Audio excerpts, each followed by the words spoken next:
ಗದಗದ ಲಕ್ಕುಂಡಿಯಲ್ಲಿ ಕೌತುಕ ಹೆಚ್ಚಾಗ್ತಾನೆ ಇದೆ, ಕುತೂಹಲ ಕಾವೇರ್ತಾ ಇದೆ. ಲಕ್ಕುಂಡಿಯಲ್ಲಿ ಇವತ್ತು 8ನೇ ದಿನದ ಉತ್ಖನನ ಕಾರ್ಯ. ಕೋಟೆ ವೀರಭದ್ರೇಶ್ವರ ದೇಗುಲದ ಆವರಣದಲ್ಲಿ ಉತ್ಖನನ ಕಾರ್ಯ ಆರಂಭ ಆಗಿದೆ. 8 ಅಡಿ ಆಗಿದ ನಂತರ ಏನ್ ಸಿಗುತ್ತೆ ಅನ್ನೋ ಕುತೂಹಲ ಮನೆ ಮಾಡಿದೆ.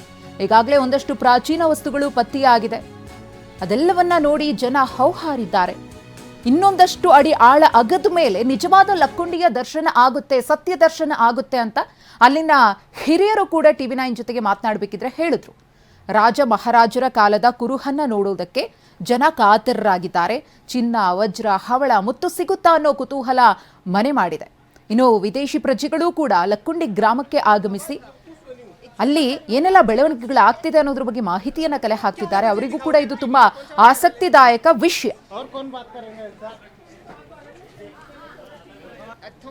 ನಮ್ಮ ಪ್ರತಿನಿಧಿ ಸಂಜೀವ್ ಪಾಂಡ್ರೆ ಮಾತುಕತೆ ನಡೆಸಿದ್ದಾರೆ, ನೋಡೋಣ. ಲಕ್ಕುಂಡಿ ನಿಧಿ ಸಿಕ್ಕ ಸ್ಥಳಕ್ಕೆ ವಿದೇಶಿ ಪ್ರವಾಸಿಗರು ಕೂಡ ಭೇಟಿ ನೀಡಿದರೆ ಇಲ್ಲಿನೆಲ್ಲ ದೃಶ್ಯಗಳು ನೋಡಿ ಅವರು ಕೂಡ ಸಾಕಷ್ಟು ಎಂಜಾಯ್ ಮಾಡಿದ್ದಾರೆ. ಈಗ ಅವರು ನಮ್ಮ ಜೊತೆ ಮಾತನಾಡಿದ್ದಾರೆ, ಅವರನ್ನು ಮಾತನಾಡೋಣ. Please tell about this place.